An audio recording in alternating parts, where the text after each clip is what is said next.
Welcome to Shovel Talk, a podcast for economic developers. From your friends at the Golden Shovel Agency. Welcome back, Shovelheads, to another episode of Shovel Talk. Did you know Q2 is a BR&E focus here at Golden Shovel? We just had a new ebook drop and a webinar just completed, and you can check that out on our website. But now it's podcast time, and we are discussing BR&E with Golden Shovel client Iowa Lakes Corridor and their team. Did you know that 11% of all BR&E visits in the whole state of Iowa come from the Iowa Lakes Corridor? Let's learn more. Take it away, Bethany.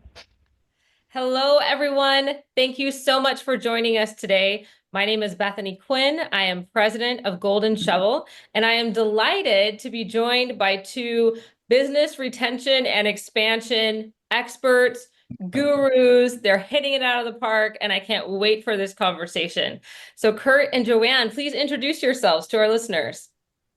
Yeah, well, thanks, Bethany, for the for the invitation, but two, for the awesome introduction. My name is Curt Strouth. I'm the president and CEO of the Iowa Lakes Corridor Economic Development Corporation. And one of the things that we do, we're a multifaceted economic development organization, but one of the things we specialize in is our business retention and expansion efforts. And we're so really great opportunity for us, but we're to be able to have Joanne Follon as our BR&E leader. We're really, I guess the word I'm trying to find here, I'm trying to figure it out. I can't find it, but she's an expert in the field. Let's put it that way. She is an expert in BR&E, over 17 years of experience of driving it here. And I'll let her introduce herself, but we're in for a good treat with her, talking about her knowledge in the field.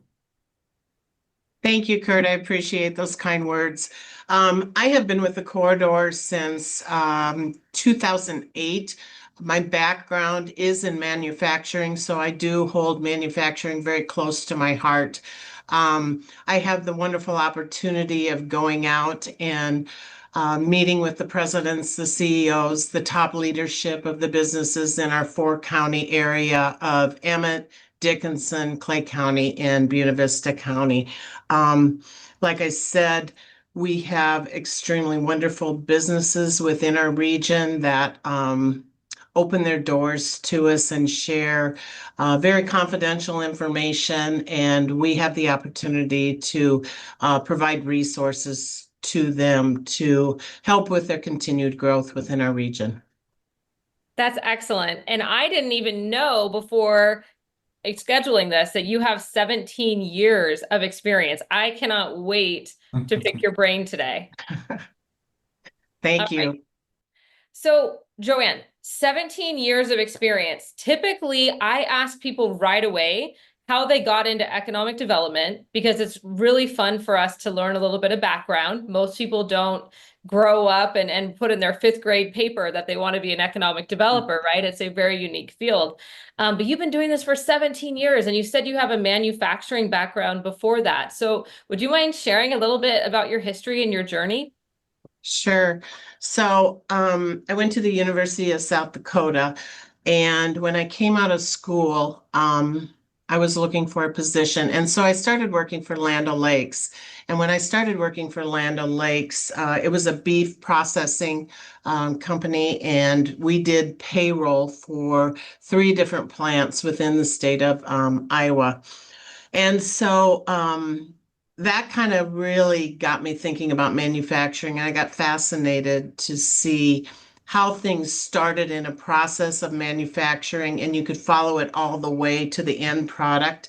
From there, I went into a business called Klausner Furniture Industries. Many of them know it as Stylecraft Furniture. I was there for 22, 23 years. Started at an entry level and then went into HR and payroll combination there. That is where they actually took raw materials and developed it into motion furniture. And then I had an opportunity for economic development here at the Iowa Lakes Corridor. And I started again at the bottom and worked my way up. This was a really interesting job. I knew the first day I interviewed for the position that this was something I wanted to do long term. You have the opportunity to work for 4 different counties, and you meet all different types of businesses within this region, from your small little mom pop shops to your big corporations, entrepreneurs who are starting businesses. And it's just every single day is a rewarding day to work with these great businesses. That's awesome. And I'm sure that they appreciate your private sector expertise as well. The fact that you can say how I was in your shoes. I actually worked for a private company before getting into economic development. That probably helps with facilitating some of those conversations. And what about you, Curt? Did you know you wanted to be an economic developer in 5th grade?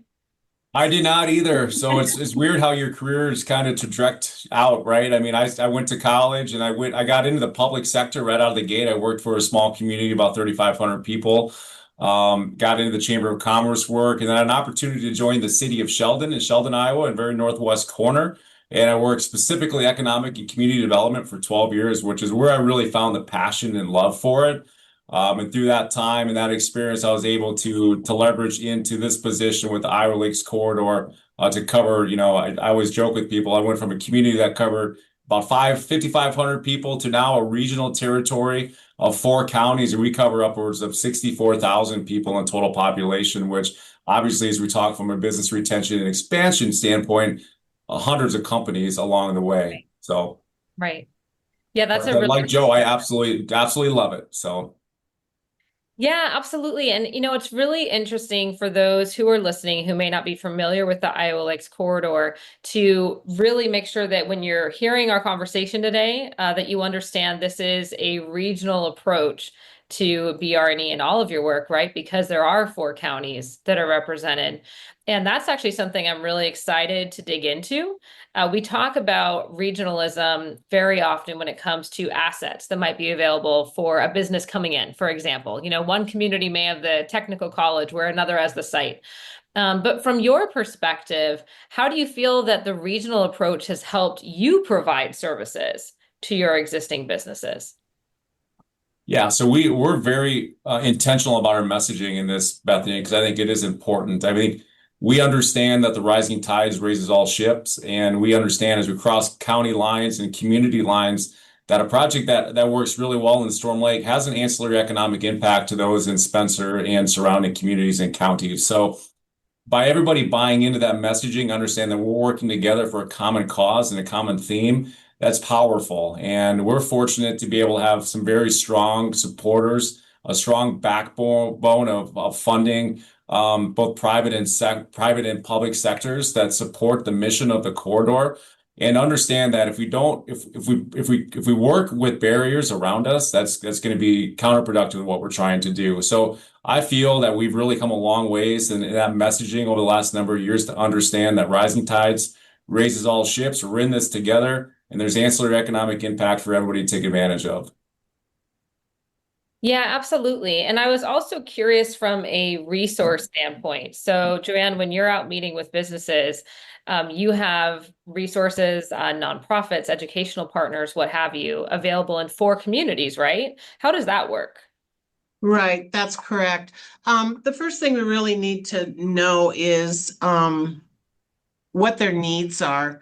If they can really share with us what their specific needs are, whether it could be any kind of financial assistance they need for possible robotics or automation or something like that. There's the Manufacturing 4.0 grant that is out there. We really share that information with those companies that are 125 employees and less. So that type of thing. Or if they need English, the second language, that's something that we can share with them with Iowa Lakes Community College or Iowa Central, things like that. We want to connect them with those community colleges and possibly get them into the 260E or 260F programs for funding support. So different things like that. We do share information on Cirrus. Cirrus does a great job, for example, with the manufacturing. They have a lot of different labs and resources that are available with them. So a lot of it is being a connector to a lot of these resources for these companies. Yeah, absolutely. And what I love about your approach is that you're not limited by geography. You can pull resources from any of your 4 counties to help businesses.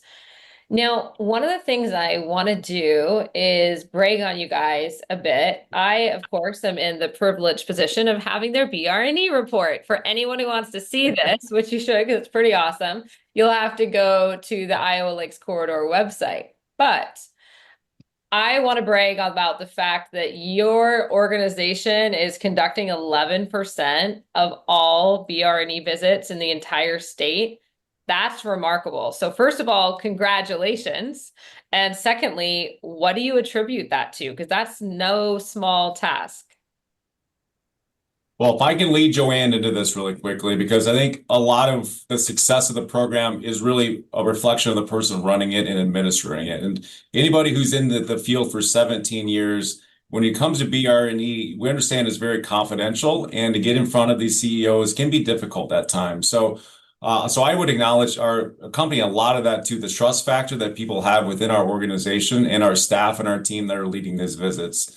They trust with the information, and without that, it really can be a non-starter in a lot of ways. So I'll lead Joanne into telling us the meat sauce here, the special sauce, as I like to call it, on how she establishes such a high success rate. So Joe? I've been intentional. I don't want to take all the credit. I think our entire team here at the Iowa Lakes Corridor, we're very intentional of being available to our businesses, making those connections, maybe not just once a year when we do our BREs. We make a concerted effort to reach out to our business periodically. So we have those personal connections. And like Curt said, we have built that trust factor with them, and they know that the work that we're doing is very important. And these business visits that we do with them, the information they share with us is confidential, and that we are there as a resource, and we are very interested in seeing their continued growth within our corridor region. Yeah, so you both really touched on the trust element as being foundational. And that makes a lot of sense, given the nature of the sensitive information. If they've never met you before or never heard from you before, I could see people being a little bit leery to schedule those visits. Are you using any technology tools to help you in your scheduling to make it easier to meet with so many?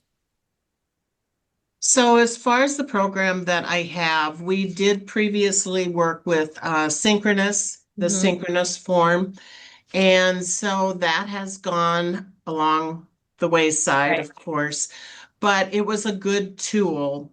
So when we had a new CRM for our company, we had the ability to take that survey and place it inside our CRM. So we do use that. We use Forge Smart Solutions. And so we are able to have all our businesses loaded in as companies in that database. And then we go through the process of sending out an initial email. And then we also include our growth form. We've rebranded our program to really give it some meat as to why we do them. And so that, in addition to the email, is sent out requesting a meeting with them. And then we also attach that survey inside that email that they can complete prior to our visit. So then when we go to schedule that visit a week or so later, we have the survey in hand, and we know specifically if there's any pinch points that we need to really drill down a little bit and get into a deeper conversation. And then all this information is set up on Excel spreadsheet, and I can document each one of the steps, and I can do follow-up and things of that nature. No, that's great and really helpful just to stay organized. I think the fact that you're sending the survey in advance obviously is very smart. It can help you to understand what resources you need to bring to the table during that meeting. So that's excellent. Now, a lot of people that we work with, obviously at Golden Shovel, we have over 300 clients across the country. And I will tell you that, again, you guys, what you're doing, you are a shining star example of a great BR&E program. Everyone wants to have a great BR&E program. They want it. They care about their businesses, but it's really hard to get it off the ground. And I was wondering from your perspective, because you've done it for so long, if anyone is listening and they're thinking, could I maybe have one of my current staff members take BR&E on and do it as part of their job duties, right? If maybe they only had 20 hours a week to dedicate to this, how many businesses do you think they could meet with per year? What's reasonable? Do you have any idea or recommendation? No. I know it's a hard question. It is kind of a hard question. For example, us, we have 4 counties, so Right. distance is takes a lot of time. So when you're doing your scheduling, you try to do about 3 visits in one county, so that you're making your time worthwhile within that county. But you should easily be able to do at least 1 visit a week. Maybe 2, if that's all you're focusing on. Sure. There's weeks I'll do 3 to 5. It just depends on the week. A lot of what takes time too is the tracking and then the follow-up emails and stuff that you do in Sure. addition to the actual interview. Your interviews will take you probably an hour, maybe hour and 15 minutes. So. But yeah, the power is definitely in the follow-up. And so for anyone who's listening, okay, 17 years of experience tells us that 1 to 2 visits a week is probably pretty reasonable for somebody getting a program off the ground. More than that might be fantastic, but probably not likely in year 1 while you're building up that level of trust. So that's really good to know as a baseline. I do want to dive into some of the results because you mentioned follow-up, right? And the impact that you make. And I know that comes from a lot of follow-up. So I am going to start with Curt, because I know he likes to brag about your success. It's probably better at bragging about you than you are about yourself.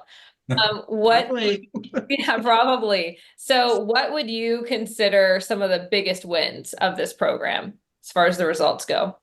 Yeah, so I would say, first and foremost, why I think a BRE program is so vital and important in today's world of economic development is we throw out numbers of impact. 80% of community growth is estimated right now coming from your existing industry and manufacturers, and those are already invested in our community. So we think about that 80%, we really should be intentional on diving into our companies and getting to know who our key stakeholders are in our communities, because that's more than likely who's going to drive our future growth. So I always tell my team and people I talk to, just take that employer that's already existing in your community that maybe you've taken it, for granted over the years, that employs 30 to 40 people.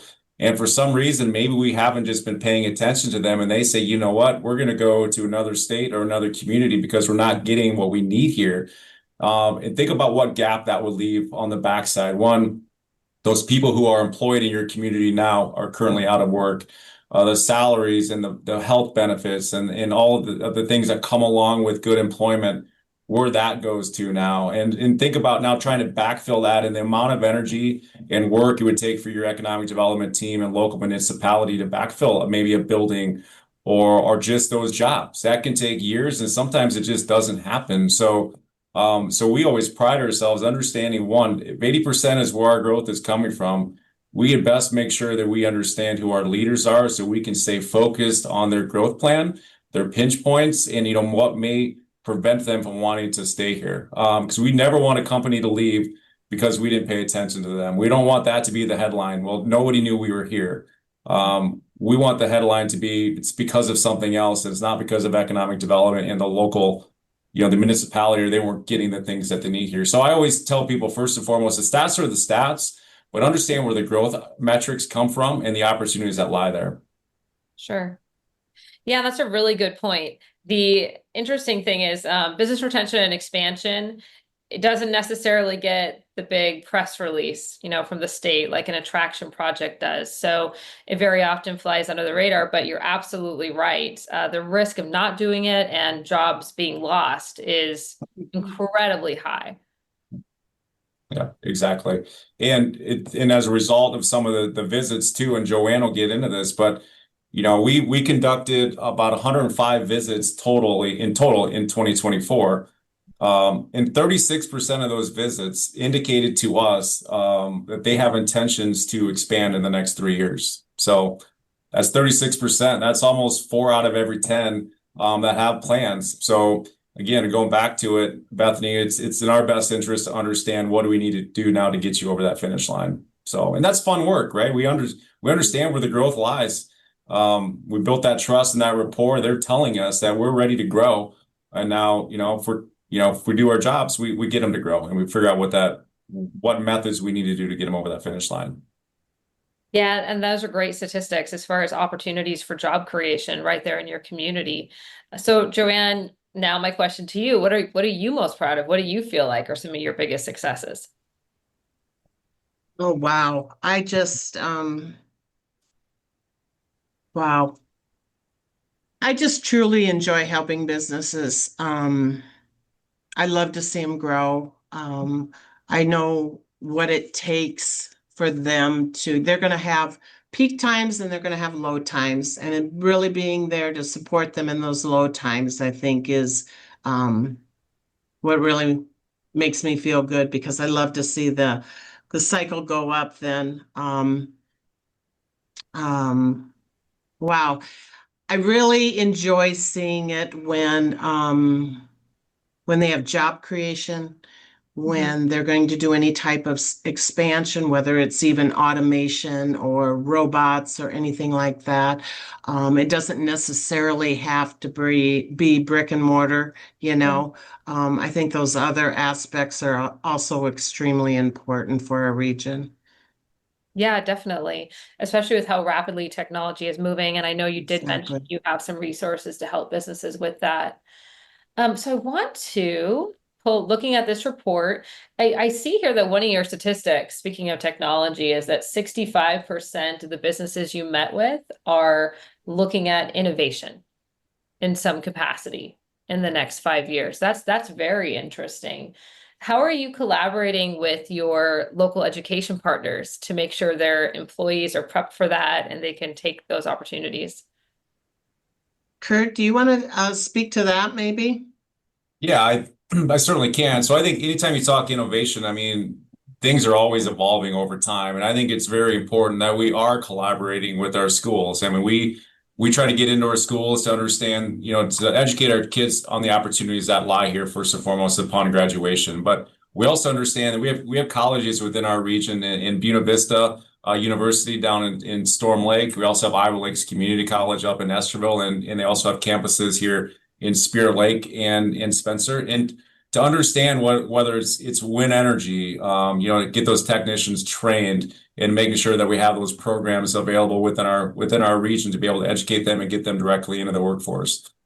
There's a huge need for pilots right now. And so Iowa Lakes Community College also has a pilots program that is helping to provide those pilots for our area and for our community. So as we're hearing the innovation, and we're hearing it from our CEOs on how they're evolving as far as their production within their businesses, we're communicating that back with our school presidents to understand, hey, this is where our growth lies in innovation. This is what they need as far as staffing down the road.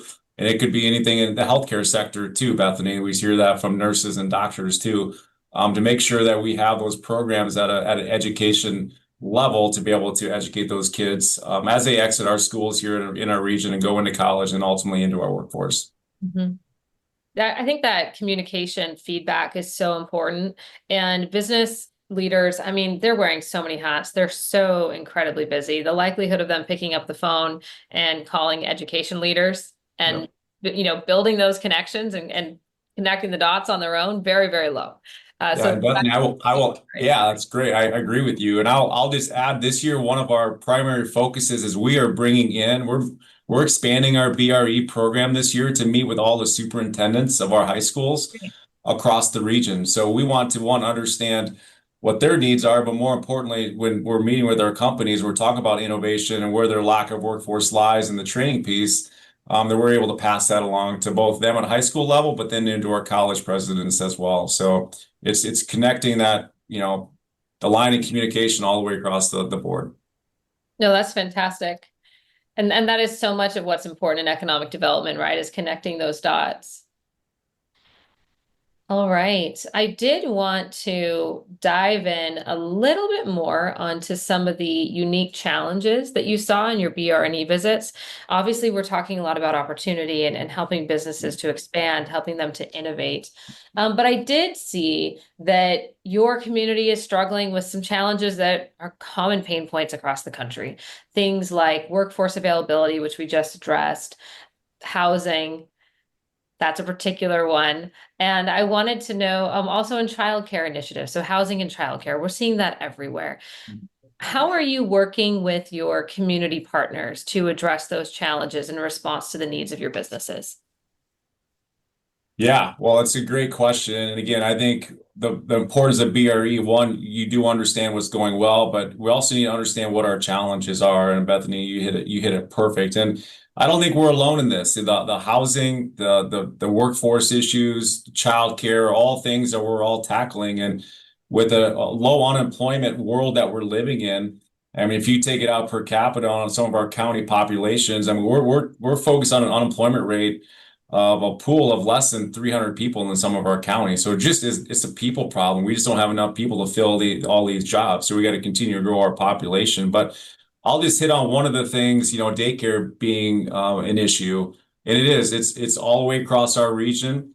But the city of Storm Lake just finished this, but we're also working currently with the city of Spencer on doing a market analysis and a strategic planning for daycare specifically. And we've been able to work with our state partners, with Iowa Economic Development Authority, who provide grant funding to be able to provide these market analysis and strategic plans for our communities to understand what that demand is. It's very important. We also partner with First Children's Finance here in the state of Iowa too, that are they're the ones that are very knowledgeable in conducting these reports. And so to partner with them as well, along with our state partners, to bring our key stakeholders at a community level, from our city officials, from our county board of supervisors, to our business leaders, to our current daycare providers, to get them all in a room to be able to create that plan, that strategic vision on how do we address it. But without really knowing what the need is, without that strategic plan, sometimes just like anything when you're growing and trying to figure things out, without a plan and a vision, it's hard to really tackle any of those issues. So that would be one example. The daycare issue is we're working with our state partners on the funding standpoint, and then also contracting with First Children's Finance, who are the movers and shakers in the field when it comes to strategic visioning with daycare, to be able to create a plan to solve the problem. And you're right, it is so important to understand the extent and the specificity of those issues as well. And the BR&E visits are such a great time to really drill that down.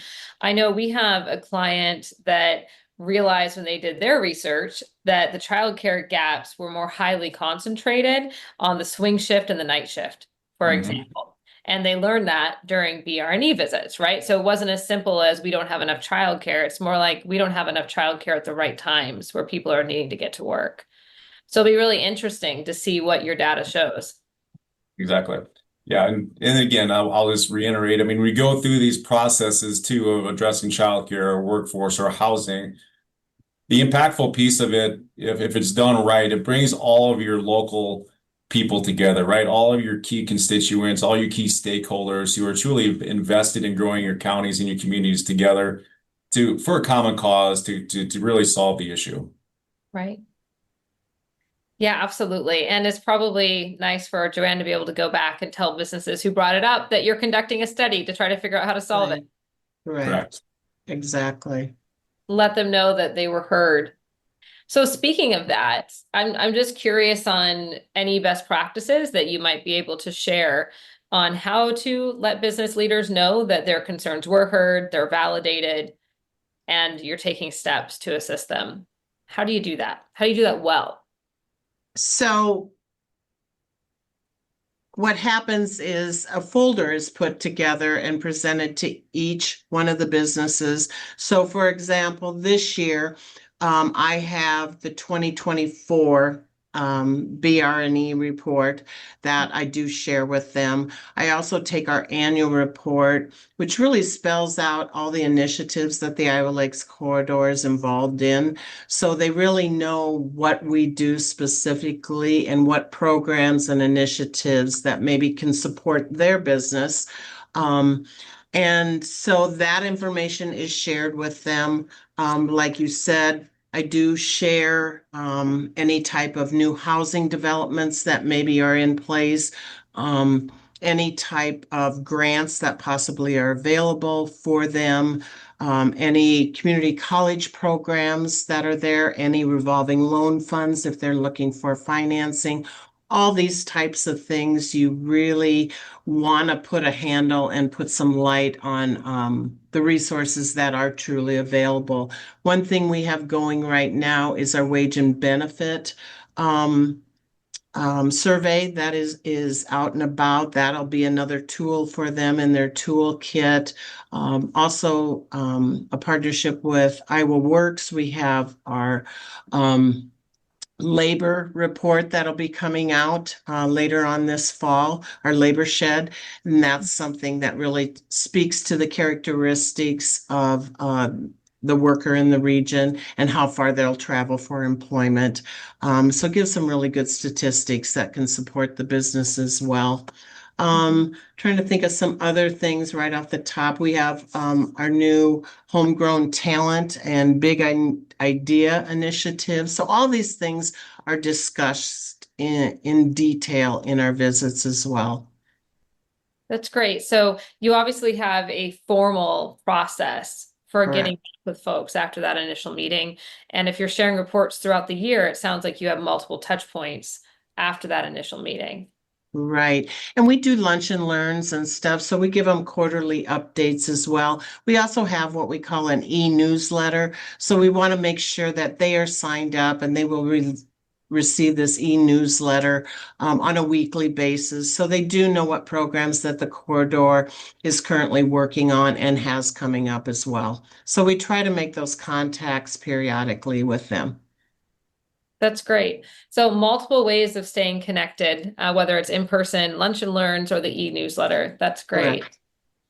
Now, I did see in your 2024 report, your most recent report, that some of the things that you ask about are whether they are primarily conducting business within the United States or if they are engaged in international business. Right. I'm curious, this is a very uncertain time right now, right? We have a lot of different things that are being negotiated and things are changing rapidly as those negotiations occur. So how are you helping businesses who have indicated that they are more connected to the international market in this time of uncertainty? So that's a great question. So to be honest with you, when you talk about tariffs and how this is going to specifically affect you, last year was an election year.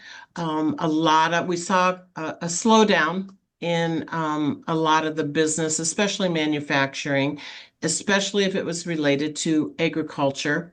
And so I think a lot of businesses have been through this cycle before and they prepared themselves. A lot of them have inventory on hand, so they think they can ride through some of these tariffs.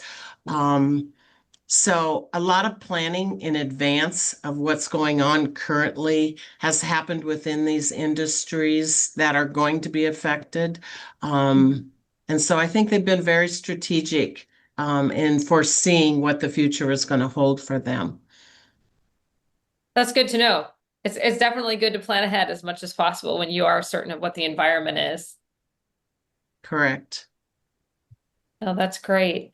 So I've been asking you a lot of questions, based on your report and about your BR&E program. But is there anything that you wanted to share with folks that you feel has contributed to your success? Anything I didn't ask about in particular? I'll just mention, Bethany, when it comes to a good BR&E program, I think the deliverable at the end is so vital and so important. And there's probably organizations that may not even have thought about that. And what I would say is that report that we do have online, which I think you'll maybe share that link to, is a huge deliverable for us because as we're able to finalize our reports, it gives us two things. One, it shows us what we did in the past year. Two, we're able to give that to the companies that we visited with, but also for those key stakeholders who are funding economic development in our communities and counties to be able to deliver that high level information so they have an ultimate understanding of what our companies are experiencing currently and can take that information even to a next level and share it within their county boards of supervisors, their city councils, their mayors, or their key constituents. It just gives your organization more validity, if that makes sense. So I would encourage anybody who already does an outstanding BR&E program. If you don't have that final deliverable, I would highly recommend you do that. Yeah, good advice. And we will put a link in the description for everyone who wants to visit your website. But again, it's the Iowa Lakes Corridor, in case you forgot, guys. What about you, Joanne? Anything in particular you feel has contributed to your success? I think listening. I think listening when you're inside those offices and your confidentiality, your trust factor. I think those are things that are really, really important to develop those relationships with those businesses. Good advice. Active listening. I think many of us could get better at that, including me sometimes. I did have a question that we didn't go through. I'm looking at my notes here. I forgot to ask you, what is your favorite question to ask during a visit? Well, probably my favorite question is whether or not they have any expansion plans, Okay. because that shows that there's possible growth within that organization. And it, like I said, it doesn't really matter if it's brick and mortar or employee growth or equipment, that type of thing. But I think when they can tell you what their expected plans are over the next 3 to 5 years, that shows that company has growth potential within that county or that region. So that's probably my favorite one. That makes sense. I mean, it opens the door to such great conversation. And I like Yes. the fact that you view growth so broadly. Like you Mhm. talked about, it could be a new piece of technology or new equipment. It doesn't have to be a Right. physical expansion. So that's Right. And the other one I would say would be workforce. I really, I have an HR background, and so any struggles they have with workforce, if there's anything we can do to help secure qualified workers is really important as well, I think. Yeah, absolutely. And I know Curt mentioned a lot of different education partners that you're working with. So good Right. news is you can leave that meeting and immediately bring a solution together. So that's fantastic. Right.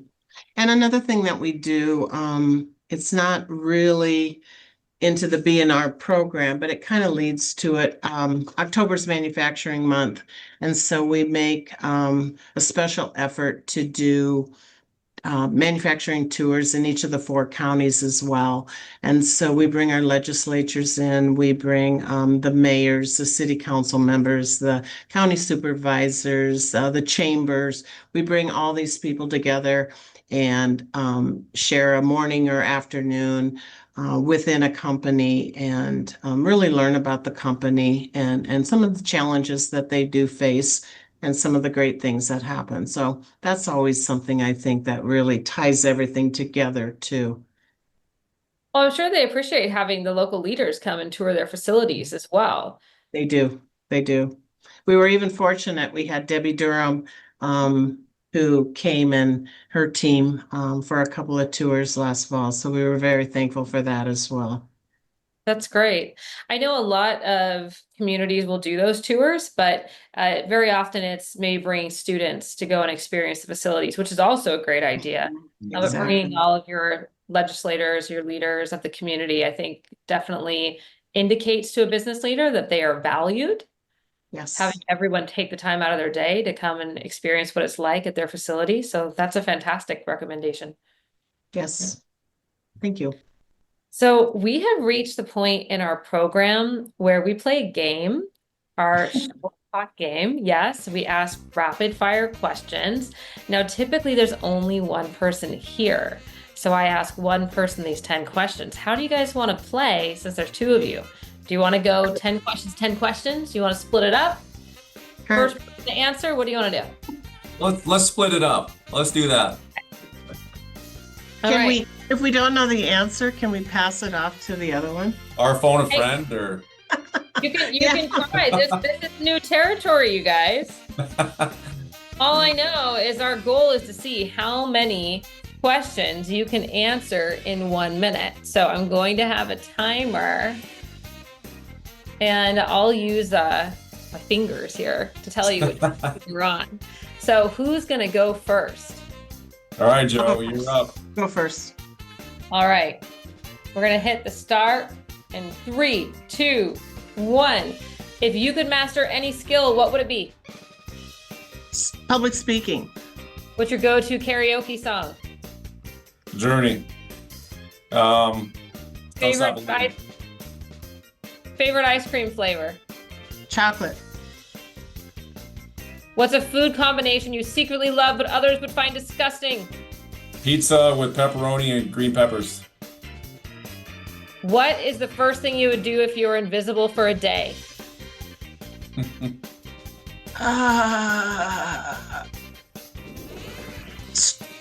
Oh, I can't say that.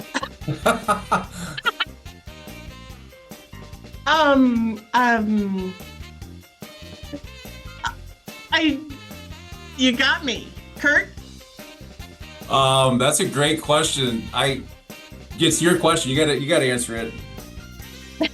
Skip, wild card, skip. I don't know. Yeah. Okay, if your life had a theme song, what would it be? Kurt. Oh, it's me, Friends. The Friends theme song. Pineapple on pizza, yes or no? No. Guilty TV pleasure. Documentaries, crime. If you could be a fictional character, who would you be? TV, book, whatever.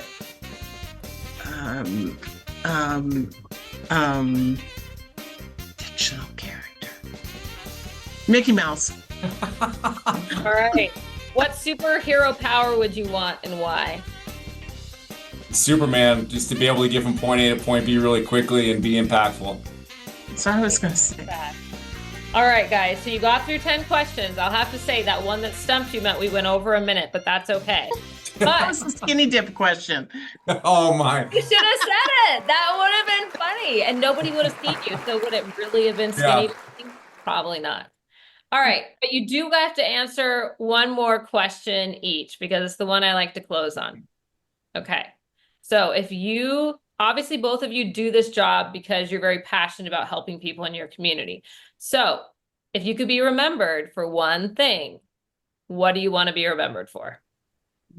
While Joe's thinking, I'll take this one.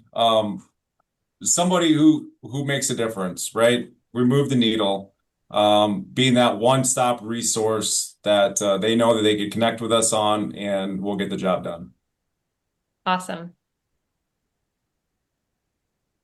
That I was really passionate and I cared about what I did. And like Kurt said, that I made a difference in this world. Perfect. See, we ended on a positive note, guys. You weren't That's stumped by awesome. that one. Well, I really appreciate the fact you did give us a heads up on the rapid fire questions, because we would have been anticipating that this whole call. And so, but that was fun. I really appreciated that. Well, thank You're you. awesome. You're awesome. Well, it was so fun chatting with you both today. I really appreciate the time and the opportunity. Is there anything you want to leave with our listeners? Any closing words of advice, connections, anything like that? I'll just mention that BRE is good. It's a good tool. It should be a tool in your toolbox. And the last piece of advice I would give you for a successful BRE program is to bring your utility providers along with you to your visits. That can be very impactful as far as you're talking about expansion projects. And, maybe even there's some rebates available for our companies that they're not aware of without having those conversations with your utility provider. It's a great tip. And I would say my suggestion would be to start small with your program and set goals, lay out what your resources are before you even get started with your interviews. But start your program small and then every year try to build on it. Perfect. Good advice. All right. Well, thank you both so much. We had a wonderful time chatting today, and I hope our listeners enjoyed all of the advice that you gave. Appreciate it. Thanks, Thank you Bethany. very much. Thank you, Bethany and the Iowa Lakes Corridor team. Like I mentioned, Q2 is BR&E quarter here at Golden Shovel. If you did not check out our webinar last week, you can check out the recording in our Resource Learning Center. And we also have just dropped a new ebook on BR&E. Once again, download it from our Resource Learning Center. That'll do it for this episode of Shovel Talk. Producer Darren saying goodbye, and we'll talk soon. Thank you.